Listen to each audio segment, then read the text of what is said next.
Clutter has a way of getting into the house before we feel as if we've chosen anything. You open the door with your keys still in your hand, your phone in the other, a bag sliding down your shoulder, maybe a parcel at your feet, shoes still on, coat half off, and your mind already moving towards the next thing. You're not trying to make a mess. You're just coming home. But that small moment by the door quietly decides more than we notice. It decides whether the post ends up on the kitchen table or in one proper place, whether shoes spread across the hallway or go back where they belong, whether a bag stays near the door for the next 3 days, whether the house begins to feel calm or slightly behind before you've even had a chance to sit down. That's why the entryway matters. Not because it needs to look beautiful, not because it has to be styled like a perfect little corner in a magazine,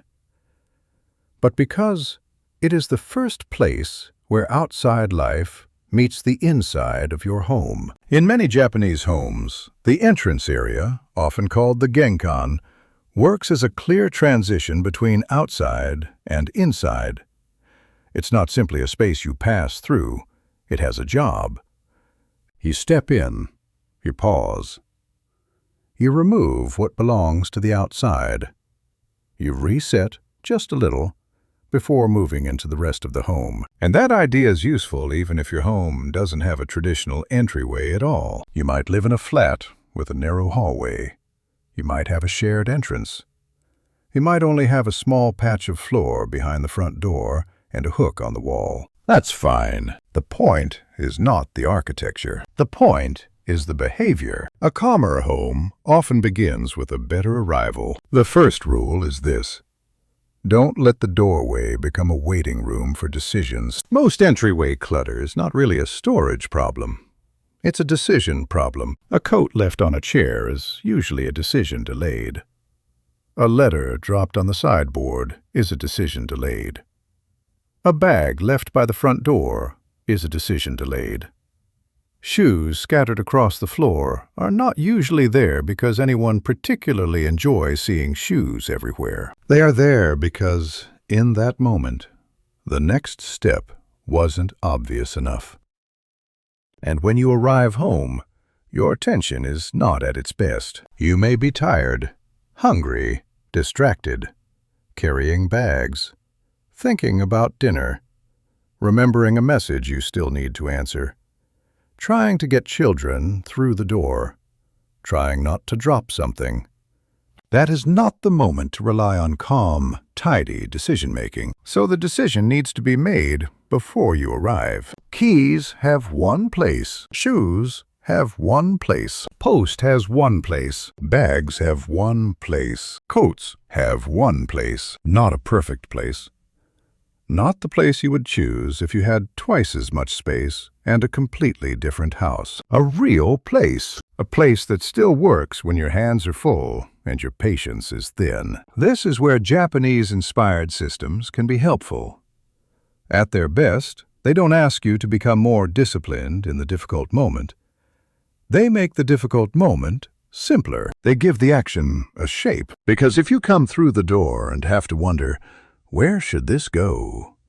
The clutter already has a chance. But if the answer is waiting for you, the habit becomes much lighter. The second rule is to create a clear outside to inside line. This does not need to be dramatic. It might be a mat, a small rug, a shoe tray, a change in flooring, a narrow bench, a low basket beside the door. It is simply a signal. This is where the outside stops. Shoes stop here.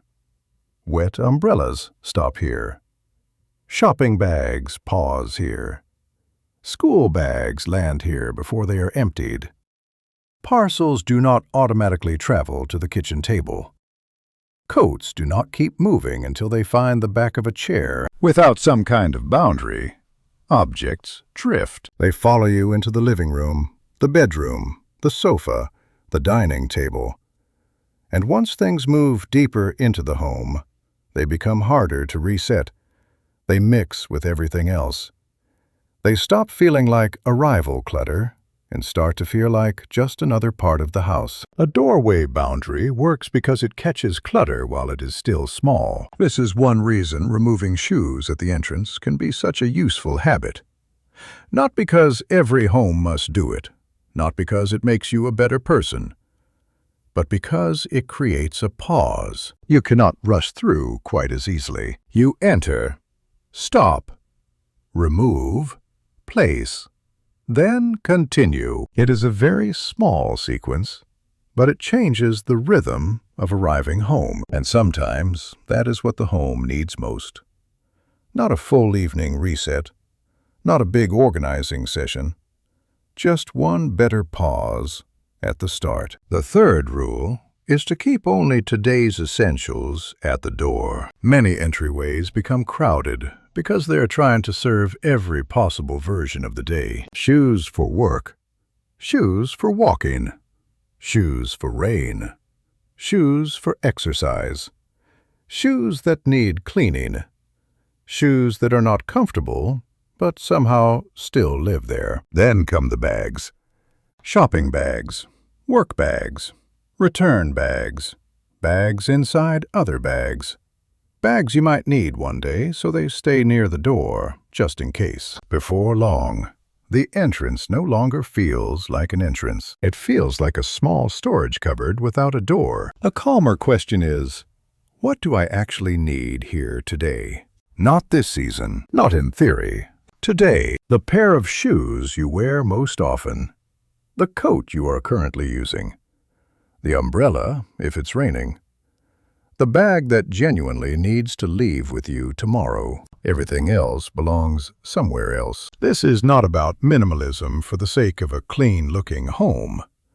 It is about reducing visual noise in the place where the home begins. The entrance should not ask your mind to scan 20 items every time you walk past. It should answer two simple questions quickly. What do I need when I leave? And where do I put things when I return? If your entrance is small, this rule matters even more. A small doorway cannot be generous with space.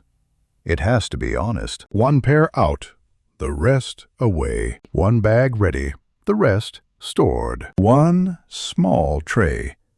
Not 5 bowls full of coins, receipts, batteries, hair clips, and things nobody wants to sort. The fourth rule is to make returning easier than dropping. This is where many well-intentioned systems fail. The proper place is too far away, or too fiddly, or hidden behind too many steps. So the easier behavior becomes the messy one. Dropping keys on the kitchen counter is easy. Hanging them inside a cupboard behind another door on a tiny hook you can barely see is harder. Leaving shoes by the entrance is easy. Opening a crowded shoe cabinet, moving 3 pairs out of the way, and squeezing them in sideways is harder. Putting post on the table is easy. Sorting every letter properly the second you come home is harder, and most homes will follow the easier path. So don't design the entrance around what looks neat when you are in an organized mood. Design it around what you will actually do when you arrive tired. Hooks are often better than hangers. Open trays are often better than closed boxes. A simple shoe rack may work better than a beautiful cabinet that nobody uses. A visible basket for returns may be more useful than a perfect filing system in another room. The habit should feel almost lazy. That is not a flaw. That is good design. Because when the correct action takes less effort than the messy action, the home starts to tidy itself in small, ordinary ways. The fifth rule is to remove the temporary pile. Every home seems to have one. The things to return, the things to post, the things to take upstairs, the item you need to give back to someone, the thing that doesn't quite belong anywhere, but cannot be thrown away yet. The trouble with a temporary pile is that it rarely feels urgent, so it quietly becomes part of the furniture. A more useful approach is not to pretend these items will never exist. They will. Real homes have loose ends. The better question is, where do they wait? And when do they move? So give them one container. One basket near the entrance for things that need to leave the home. Not two baskets. Not a corner that keeps expanding. One. Library books. Returns. Dry cleaning. Borrowed items. Parcels. Anything that needs to go out can wait there. But the basket needs a rule. It cannot just be a nicer-looking pile. Maybe it gets emptied every Saturday morning. Maybe it goes with you whenever you run errands. Maybe once it is full, it has to be dealt with. Maybe you check it before the weekly shop. The queue is the important part, because storage only says, put it here. A system says, put it here, and this is when it moves. That small difference is why some tidy spaces stay tidy, and others slowly fill back up. The sixth rule is to reset the entryway in under 2 minutes. Not a deep clean, not a full tidy, just a small closing ritual. At the end of the day, look at the entrance and return it to ready. Shoes aligned, keys in place, post removed from the drop zone. Bag prepared for tomorrow, if you need it. Anything leaving the house placed where you will actually see it. This should be small enough that it almost feels too easy. That is exactly why it works. A lot of people wait until clutter becomes emotionally noticeable. They tidy when the hallway starts to annoy them. They clean when someone is coming round. They reset when the mess is already turned into a small project. A 2-minute reset does something different. It catches the mess before it becomes something you have to negotiate with, and it gives tomorrow a gentler start. There is something quietly reassuring about waking up and seeing the doorway ready. Not perfect, just ready. You don't have to search for your keys. You don't step over yesterday's shoes. You don't begin the day by being reminded of 5 unfinished tasks before you've even left the house. The home has already helped you a little, and that is one of the most practical forms of discipline. Arranging things so your future self has fewer small battles to fight. The 7th rule is to make the entrance feel like a threshold, not a dumping ground. This is not mainly about decoration. It is about atmosphere. The entryway is the first message your home gives you when you return. If it is crowded, dark, and full of unresolved things, you may not consciously think much about it. You may walk straight past, but your body still registers it. More to sort, more to move, more things waiting. If the entrance is clear enough to step into, and the essential things are easy to place and easy to find, the whole home can feel more settled before anything else has changed. You might add a small lamp, a clean mat, one hook that actually works, a tray that is not allowed to overflow, a plant if there is room, a mirror if it helps you leave more smoothly. But don't decorate over dysfunction. A beautiful entrance that does not handle shoes, keys, bags, and post will not stay beautiful for long. Function comes first, then warmth, then beauty. In that order. The deeper idea behind all 7 rules is simple. Clutter is easier to stop at the door than to chase through the house. Once it reaches the dining table, it mixes with other things. Once it reaches the sofa, it becomes part of the evening. Once it reaches the bedroom, it becomes harder to deal with, because by then, it no longer feels like arrival clutter. It just feels like home clutter. So the door is the best place to interrupt the pattern, not with strictness, with design. A place for what comes off, a place for what goes out.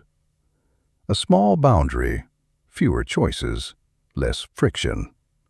A reset that takes minutes, not motivation. This is why simple systems often last longer than ambitious ones. They do not ask you to become a completely different person. They meet you at the exact point where the habit usually fails. Tired, carrying things, thinking about dinner, half listening to a message, coming in from the rain, coming home with children, returning late, leaving early. A good entryway system works in those moments, not just on the day you set it up. So tomorrow, don't try to organize the whole house. Start at the door. Choose one place for your keys.